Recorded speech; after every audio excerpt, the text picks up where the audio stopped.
Mbote na balandi GCAM Télévision, merci pour votre fidélité, merci pour la confiance na bino ndenge bomesana ko accorder ango na biso pour na komemela bino basango à travers décryptage p analyse ya ba information na kati ya République démocratique du Congo p na nzinga nzinga.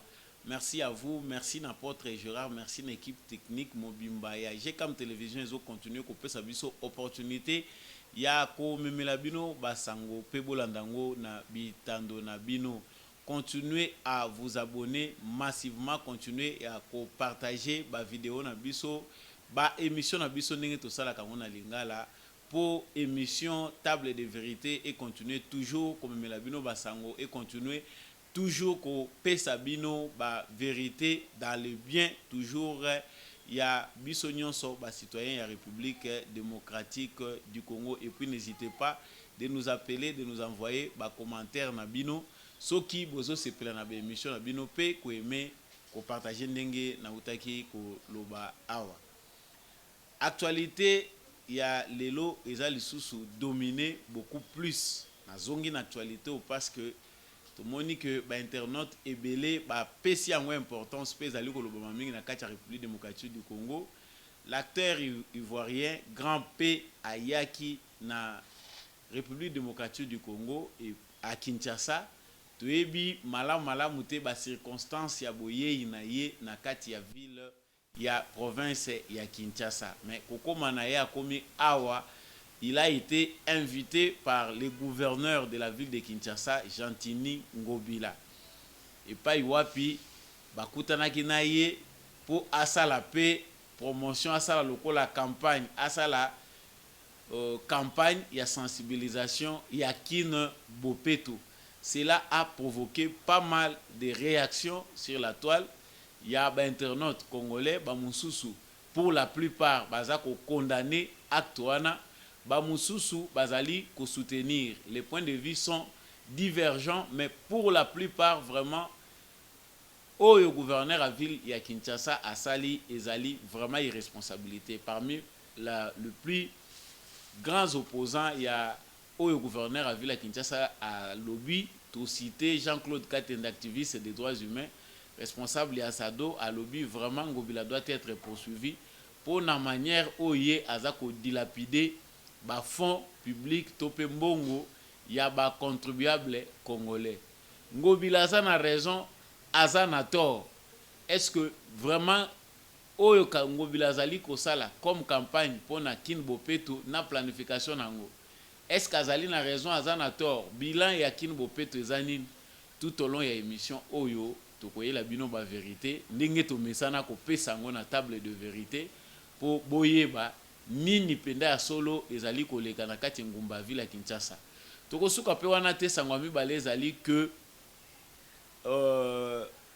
porte-parole ya gouvernement Patrick Mouyaya, ministre information et communication, ye longo na directeur de cabinet adjoint ya président de la République bapesaki basalaki communication na bango par rapport ya redevabilité na makambo etalaki conclusion ya accord entre il y a différentes rokoloba likambo ezalaki kokabola Dan Getler, homme d'affaires juif na groupe na Ventura contre gouvernement congolais na kati ya redevabilité na communication na bango batali chete ba américain nde mutu esengelaki bazwa nanu information liboso ya ba conclusion to pe accord ezwami entre gouvernement congolais na Dan Getler parce que bango mutu bassuraki médiation pour que conclusion bien pe accord ezala terme to pe kimia ezala entre ba parti mibale yango bango ba privilégiaki que États-Unis a kozwa vérité to pe akozwa transparence ya makambo e salami nde na sima bakopesa ngo na bato mususu mais yango esepelisaki pe lisu ba congolais belete. Pourquoi accord to pe contentieux ou ezali ko concerner ba congolais po mbongo oyo Dan Getler ayibaki ezali ya ba congolais po na nini vérité a liboso ekosengelama eyebana na ba congolais te mais ebanda nanu na ba américain. C'est que intérêt ya ba américain to pe intérêt ezali ya ba congolais tout au long pe ya émission oyo tokolobela point wana parce que l'opinion publique les appelle toujours divisée na rhétorique, il y a ministre et information, na directeur de cabinet adjoint, il y a président de la République. Donc ce qui s'appelle na moko ya information o ezali ko tcha lisusu makelele toujours sur la toile concernant modification topé changement constitutionnel. Bazo banga nini ba congolais bazo mituna. Tokozongela ka point o mingi parce que ezali information bato belé balingi baye ba solo nini ekoleka na mboka. Soki ba changer constitution congolais a ko perdre nini, congolais a ko gagner nini. Bato pe baza ko belela baza ko ningisa baza ko tia makelele belé. Pona nini balingi te que constitution est changée.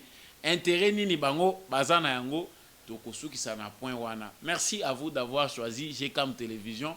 Merci à vous na confiance au boza ko continuer ko pesa biso, restez toujours accrochés na ba nouvelle na biso.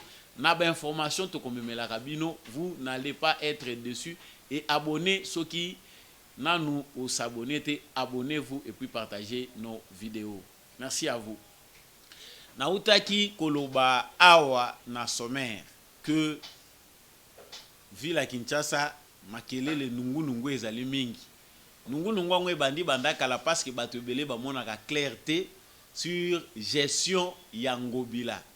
Likambo biso bato mususu tozali ko pesa ba communication to si to lobango mingi jusqu'à parler koloba que vraiment conclusion ezali que les Kinois méritent dirigeant wana parce que ba Kinois ba vandi na bango kimia dans une ville de 13 millions ou 15 millions d'habitants parce que tozana ba chiffre exact te bato ba vandi na bango ko constater kaka o bango bazali ko benga mais gestion to pe mauvaise gouvernance. Tozali à titre de rappel kolobake Jean-Tini Ngobila Mbaka, gouverneur ya ville de Kinshasa, a pesaki na programme na ye tango akomi gouverneur que cheval de bataille na ye ezali kin bopeto, ezali lutte contre l'insalubrité. Kinshasa est classé parmi les villes les plus insalubres il y a monde. Ça dit bas sachet, bas plastique, toute la politique tourne autour. Il y a salubrité. Parce que jusque là, tant que la gestion à ville à Kinshasa, nous avons même moyen de point mususuté. Parce que Kinshasa n'a pas que poubelle. Kinshasa lelo, ce qu'on tali sur le plan social, au tali nombre de clochards, au tali nombre d'enfants de la rue au Tobengi Bachege. Nous allons découvrir que outre Foulou, Kinshasa vraiment risque l'implosion. C'est-à-dire en dehors il y a ba Foulou, oh batebele bazali ko critiquer Ngobila parce que les gens ne voient pas politique na ba plan nango nyonso. Batu batali o na minute eza priorité zana nu Foulou oyo kimbuta tikela kibiso lokola héritage. Mais awa tout le monde que depuis lancement ya Kin Bopeto parce que le Kin Bopeto longo ekomi Gombe Bopeto. Toujours qu'il y a des concepts en concept. Encore ba marketeur, ba spécialiste en communication, ba yelibiso, ba concept, ba image, le numérisation, ils ont permettre que et lo kwateza nango malonga te, ils ont comme malonga à cause ya bateau bazo sa ila biso makambu ndenge lelo ekomi monde ekomi sophistiqué. Kin Bopeto, président Azala qui a participé, président de la République a participé à Kin Bopeto. Mais planification, management, il y a Moussala au Italie Kin Bopeto, ils ont fait sa pose à Kolela. Donc quand on est dans la ville de Kinshasa, ata otangité politique, il y a gestion à bas déchets, ndenge sali makana bamboka bapaya. Pour ceux qui ont eu l'occasion d'aller ailleurs, voir comment basa la gestion ya ba ordure ba poubelle ba tchaka ngo ba place nini soit qu'on bozo tcha ba poubelle avant bon installer yango politique nini ba tchaka en place.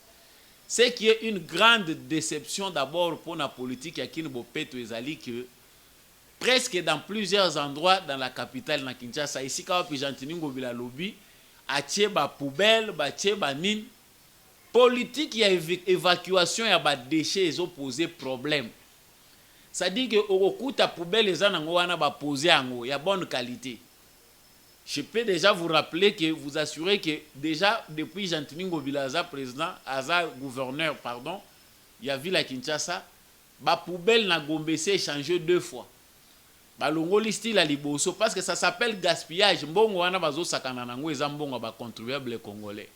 Pona bato ba fréquentaka mingi Gombe ba kotala ba komona ke ba poubelle eza déjà changé 2 fois na ba forme nango. Liboso tozaki na poubelle oyo Ngobila yeli biso. Ya libende na moi cercle moko en fer oyo babandai ko accrocher sachet pour bato babwaka. Vous allez remarquer que ba poubelle wana etikali ko sala nango une année awa na menito na Gombe. Si vous allez trouver des poubelles intelligentes, batina ba panneaux publicitaires. Des poubelles intelligentes parce que bokomona ba panneaux eza wana eza na ba et donc ils ont alimenté, ils ont fonctionné na ba panneau solaire pour permettre que bateau baza ko lancer ba publicité, ba lancer ka pe ba publicité na bango à côté. Oye au bois qui déchets na yo. Mais allez-y marcher, autant la ba poubelle boni ils ont évacué régulièrement. C'est que pas si eza makasi na politique oyo Ngobila à mettre en place y évacuation à ba déchets. La ville de Kinshasa a 24 communes. Dans les 24 communes, la ville de Kinshasa, il y a des communes où il y a des fréquentation, il y a des mingi. Tous les carrefour, tous les marché public, tous les endroits où il y a touristique. Ça dit, tant que vous avez planifié, vous avez planifié. Et là, on priorise les centres d'intérêt. Où sont les endroits où il y a touristique, koki kocha ba poubelle et puis ko assurer politique et évacuation à ba déchets wana. Ce n'est pas ce qu'on voit dans la ville de Kinshasa. Ba poubelle ba tchaka ngo wapi. Et puis mituka oyo elekaka parce que na bamboka baninga tozotala pour ceux qui ont voyagé bato. Royal Hands Foundation. Médicaments directs. Envoyez-nous l'ordonnance de votre proche depuis les Congo RDC. Payez en ligne. Nous irons la chercher à la pharmacie, la livrerons directement à votre famille en moins de 24 heures. Visitez notre site www.royalhandsfoundation.com. Téléphone plus 44 73 05 94 65 59 plus 243 900 064 326 plus 44 73 05 86 94 88. Royal Hands Foundation, médicaments directs.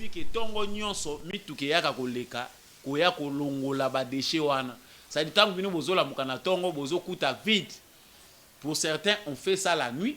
Pour les autres, 4 heures du matin, avant Batubaya, 5 heures, 6 heures, Batubaya, déjà Kobima Bakuti, déjà ma poubelle est vide, évacuée. Est-ce que c'est ce qui s'est fait dans la ville de Kinshasa? Ça, c'est par rapport d'abord à la planification. On peut déjà donner que pour tout le 0, c'est 1 sur 10 en matière de planification. Pourquoi? Parce que Mbongo Yaka, écoute politique, il y a soloté, écoute vision, il y a soloté. L'Union européenne a yé awa kosali sa biso pour na bateau bazana mémoire vive. L'Union européenne a s'assuré que 9 communes a bandi déjà au progresser lobby à la longue pour gagner 24 communes. Mais politique il y a l'Union européenne, il y a évacuation à déchets, centrale oyo et si kawapi batu bako koya même mutawuti na babilo qu'on a poubelle na nda kwa yeko boaka. On a compris que dans temps wana ya Kimbuta na matata pogno lorsque l'Union européenne avait pris en main l'assainissement de la ville de Kinshasa dans 9 communes. Tout le monde a kindenge salemaki. Mais ça ne loro mususu obiso toyebaka te ezo sala ke Ngobila a échoué. L'argent sort mbongo ezali kobima pour na ville ya Kinshasa na oyo pouvoir central bazali ko financer ville ya Kinshasa pour na kobunda contre insalubrité ezalaka combien? Et loko ya liboso eza d'abord ba ressources humaines. Bandeko wana bakombolaka bandeko wana bamemaka bafulu na bango baza na difficulté. Pourquoi? Parce que yo ozo valoriser musala mutu te bato ozo pesa bango musala makasi yake ezali cheval de bataille na ngai. Il faut normalement que dans les budgets prévus pour na lutte contre l'insalubrité dans la ville à Kinshasa, augmentation en matière de salaire et bateau. On fait travailler à longueur de journée des mamans, des papas, au ONG, au banin. Mikolo to moni ba komi ko lata bien ba pesi bango tenir moko uniforme. Salaire na bango eza combien? Est-ce que baza payé normalement? Parce que c'est de là que tout fauche. Baza ko mema ba fulu ba finiki angote. L'Union européenne travaille tozo mona camion fulu, ezo mema fulu, ba zipi ango malamu. Allez-y voir comment on évacue les déchets chez nous. C'est l'État qui doit donner l'exemple. Wana ba idée ndenge biso toza ko expliquer pour vous montrer comment la politique ya Kin Bopeto est échouée. Mais awa Kinshasa zana ba acteur, musicien, Kinshasa zana ba théâtre, Kinshasa zana ba forme belé. Mais quel était notre étonnement, na surprise, parce que tokota quand même na bezo batu nyonso baza koloba, batu belé baza indigné. Un acteur ivoirien, parce que toko ko minimiser yete, il a fait le succès malgré son handicap, qui a mutu moko ya muke tout ça, et sa femme qui a un charisme de la part ya ba forme ba pesier ya nzoto. Ils se font l'argent pour ça. C'est pour ça qu'ils sont acteurs. Bazana besoin mukile mona kabango et ils gagnent l'argent pour ça. Ils sont aussi un exemple de réussite malgré oyo bango bazali. Ngobila a trouvé une occasion pour lui, c'était pour na ko distraire ba congolais ou bien réellement pour na ko motiver ba congolais ba s'imprégner na culture ya Kin Bopeto. On comprend qu'il y a des concepts vides de sens. Oyo batu baza ko travailler kaka en théorie alors qu'en pratique eza ko servir de rien. Grand P aye na Congo, acteur ivoirien. Makambazo lo ba pe tozo kana bisote. Parce que on utilise mutu oyo to yebi ke tango azolo ba boye, batu baza quand même ko saisir maloba na ye, les gens peuvent profiter na audience ndenga landamaka à travers l'Afrique. Les gens peuvent écouter quelque chose. Mais est-ce que les gens ont écouté quelque chose? C'est que politique au biso ya Kabila tikela biso ya ko distraire ba Congolais, ko distraire ba Kinois. Les Kinois ont chanté Ndombolo pendant tout le temps règne ya Kabila jusqu'à comprendre que l'IPESA souté nde ba Kinois ba lamuki. La politique ya distraction. Donc nous attendons la qualité ba dirigeant ou ba ko memela Congolais sérieux. Ba dirigeants ba ko distraire ba Congolais te. Parce que la plupart des dirigeants ont compris qu'au Congo, pour bien faire passer le message, il faut qu'on distraire bateau. Il faut associer la bêtise à l'important où il faut payer sa bateau. C'est les Congo, les Congolais n'y ont surtout communiqué à biso n'y ont sommité à côté ngama. Pour nous dire des choses sérieuses, pour nous imposer bateau politique moko ya malamu.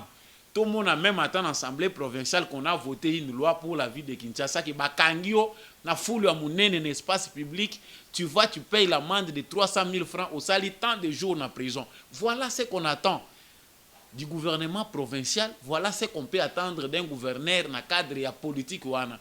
Parce que outre ko tchaba poubelle, outre ko évacuer ba déchets, il faut contraindre ezala. Na ba province misusu, félicitations na ba province automoni comme na ex-province à Katanga, il y a des provinces mususu kuna oyo ba komi ko kanga bato soki ba moni mutu na fulu oyo ko bwaka na espace public. Mais ça ne suffit pas ya ko kanga bato soki mutu na fulu aye ko tsango na espace public atsango wapi. Créer des mini-sociétés, créer des initiatives où ezo sala que bato ba évacuer parce que poubelle côté ko ya ko zwango bato ba s'abonner ba pesaka. Il y a gombe des entreprises qui cherchent là où ils peuvent mettre des poubelles. Bako soki bakangisi fulu na bango ya entreprise wapi société akoya kozwa ngo po ba évacuer kango bafutaka bango. A Gombe il y a des immeubles comme ça, bazo luka fulu esika ko chango. Batongi immeuble ya malamu mais après vous trouvez en bas là banda ba entasser ba poubelle société akoya ko évacuer ngo ezati. Où sont passées les stratégies de Ngobila? Quand on dit que Ngobila azanaye à la hauteur T, il y a un problème, il y a Kinshasa, les autres pensent que c'est de l'acharnement, les autres pensent que Bazako Lukela Ngobila Nine. Mais aller jusqu'à inventer un théâtre où ils ont se féliciter. Parce que les autres qui ne maîtrisent pas la constitution, il y a d'autres Congolais où les Bazako Mona na bango constitution T, Bamona Kati Sekedi. o ba monaka gouverneur te ba monaka Tshisekedi o ba monaka te ba incapacité. Ce n'est pas Tshisekedi qui a fait de Ngobila gouverneur. S'il y a des Kinois inconscients qui ne comprennent pas qu'ils sont pris en otage par un groupe d'individus, qu'ils doivent s'en libérer, Bazo Kansake Tshisekedi a le pouvoir de tout, Kobengana Moutou partout. Ça, c'est les Kinois qui peuvent réfléchir comme ça. Ngobila est élu. Tshisekedi a Kolongola Ngobila sur base de près. De près, ce n'est pas même Tshisekedi, c'est la justice. Ce qui est là, Bakangi Ngobila, avec preuve à l'appui, qu'il a détourné. C'est-à-dire, la justice va faire son travail. Mais awa tozana assemblée provinciale. Oh déjà basi ba kota na bango na mulongo na danse. Même des députés de l'UDPS partis au pouvoir ba kota na ka danse. Izaki makele lawa. Oh tozo mona ba station partout ba bengi bango ba kangisi bango munoko. On n'en parle plus. C'est vraiment décevant de vivre dans la ville de Kinshasa où Batou ceux qui baza ko sala débat ils ont toujours dans cadre de polémique baza ko apporter ba solution te ba solution yangwana to lobby. Le vrai problème avec Ngobila, c'est qu'il n'est pas à la hauteur de sa tâche. Le deuxième problème, c'est qu'il a la culture médiocre au Bakabili se bati kelibiso. Moutounion sazo bongo la mutema yewana tende ba matisaka na cher dans n'importe quelle église. Toutes les convictions confondues. Okobongo la mutema le lote ba memisio cher ou bien ba matisio likola cher, c'est impossible. Donc pour ceux qui polémiquent autour il y a grand petit ce qu'il y a à voir dans tout ça. C'est les Kinois qui ont à voir un problème na gouverneur na bango. Si les Kinois prennent conscience que nous sommes en otage alors que nous sommes nombreux, je pense que ça n'a makambo belé ko ça les malades dedans. Deuxième point tolobaki awa eza concernant communication il y a ministre Patrick Mouyaya na directeur de cabinet adjoint il y a président de la République. Nous sommes tous déjà ratés. Ils ont raté la communication parce que, en termes de pays, en termes de nations, l'accord signé la République démocratique du Congo, contentieux, c'est le peuple congolais qui est redevable. Les Congolais qui ont des informations, les bosso, les Américains. Là, nous devons être très directs, c'est clair. Aucune loi de la Constitution, nulle part dans le droit international, on sait officieusement que l'Amérique, partenaire privilégié du Congo, dans cette diplomatie-là, tous les États-Unis, l'Amérique aide le Congo à s'organiser. Ndenge bazako sunga biso, ba sanction ba pesa ki Dan Getler pour affléchir andima ko céder ko zongisa ba actif ya Congo na ba contrat ou ezalaki mal signé, eza profiter na yemoko na groupe na bango. Ça, c'est le travail des États-Unis, c'est un travail diplomatique. En diplomatie, ils ont makambo oyo bakoyi koloba ou clairement na o bako koloba te parce que ils ont permettre te, ils ont cadrer te na intérêt général. L'intérêt général ici est l'inkoloba ke en premier lieu ce qui accord et salami entre Dan Getler na gouvernement congolais. C'est les Congolais qui doivent être informés en premier. Et non justificatif, on ne peut justifier d'abord par les Américains. Non, si ça se fait en coulisses, parce que la diplomatie a ses contraintes, il y a les hauts et les bas. Nous sommes un État qui se réorganise. Tout ça, l'État, pendant solo, l'État n'a biso, azongela, autorité na ye, restauration à autorité à l'État, et puis qu'on sa Congo na scène internationale. Mais pendant ce temps, les nations mieux organisées, puissantes, au baza en avance par rapport à nous, baza na façon au biso tozo fléchir devant bango sans à volonté ou contre notre volonté, nous devons fléchir devant certaines positions. Mais quand il y a quoi affirmer devant ba Congolais que biso toza obligé to kende ko rendre ba compte na ba américains, ils ont le temps d'apprécier parce qu'ils nous ont soutenus.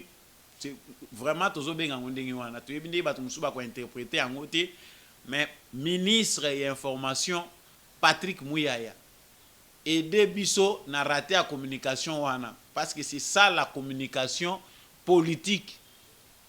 Makambo nini yo esengeli yo loba na ba congolais, makambo nini o esengeli yo mela pour les dirigeants parce que au cœur des États il y a toujours des secrets, mais ces secrets là sont pour l'intérêt de la nation. ils ont un secret, ils ont nuire, ils ont que vraiment ce pays ici est sous contrôle. Batubazo sakana na pays oyo à travers une mauvaise communication. Je pense que ceux qui ministre Mouyaya, na directeur de cabinet adjoint à président de la République, ba yokana ki malamu avant ba ya kosala conférence de presse. Makamususu wana balinga ba lobela ngona lolenge wana. Royal Hands Foundation. Médicaments directs. Envoyez-nous l'ordonnance de votre proche depuis le Congo RDC. Payez en ligne. Nous irons la chercher à la pharmacie. La livrerons directement à votre famille en moins de 24 heures. Visitez notre site www.royalhandsfoundation.com. Téléphone plus 44 73 05 94 65 59 plus 243 900 064 326 plus 44 73 05 86 94 88. Royal Hands Foundation, médicaments directs. C'est un sujet de joie. Tant grâce à la diplomatie à présent de la République, Congo est récupéré actif nango. L'autre monidane de très raso la lobby qui note image na ye bimi ya mabe façon va dépendre yepé ezali ko rendre triste azako sepelate c'est un mafieux. Mais conclusion ezala qui à l'amiable et permettre que Congo ait retrouvé ben intérêt nango. Vraiment ça on doit féliciter le président de la République Félix Tshisekedi pour la conclusion wana. Eza conclusion o eza ko honorer ba Congolais désormais. S'il peut retrouver ses droits kozonga pour investir, kozonga pour exploiter pétrole, il doit le faire dans le respect des lois établies et puis dans le respect de l'environnement congolais. Point, il y a mis ça tout autre baki to chuté nangwa ezali que ezali point moko munene observation. Paix d'alerte parce que na table de vérité to éveillaka pe ba conscience ya bato. Les Congolais vont comprendre quelle position il faut prendre. J'ai fait toute une émission la fois passée pour excuser peut-être pour un problème technique lié pour parler d'un problème de la constitution.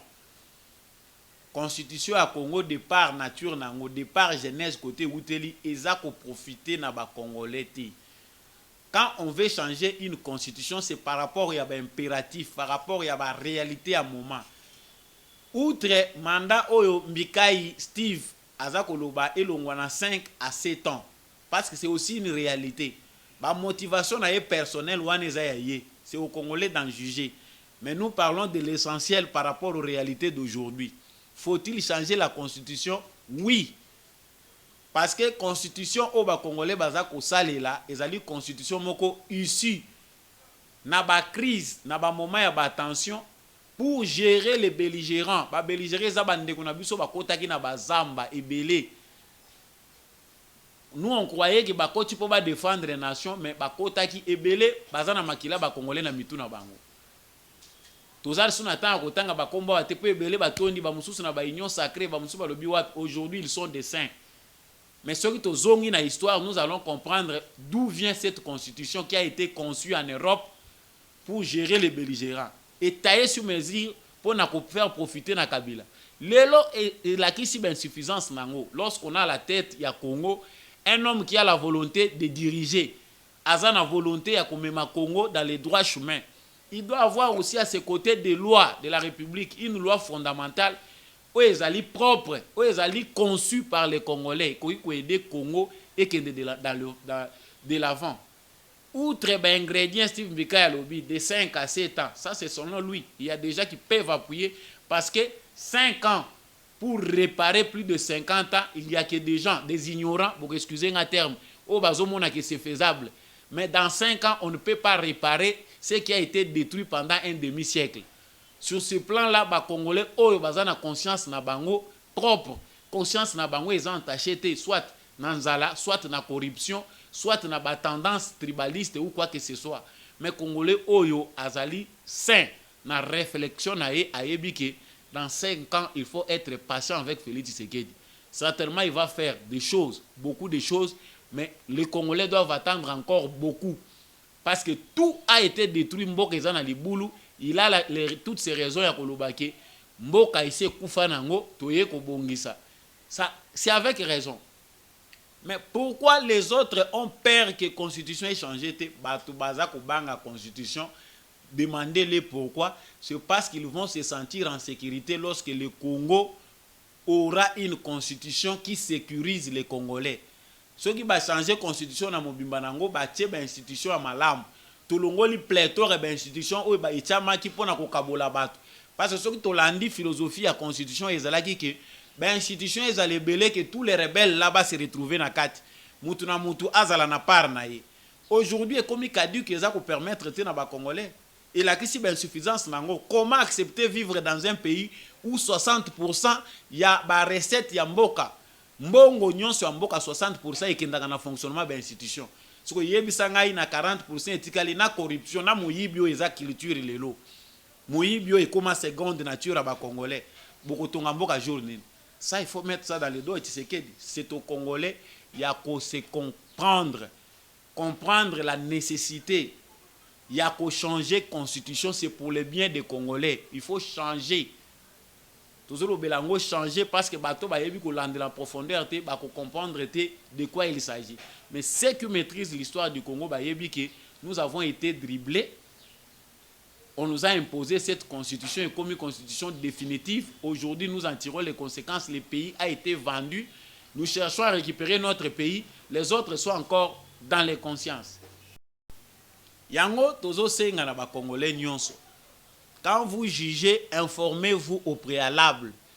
Nous avons aujourd'hui des citoyens oyo baza pris en otage par l'obscurantisme de certains médias qui nous ont été fabriqués par Kabila en toutes pièces.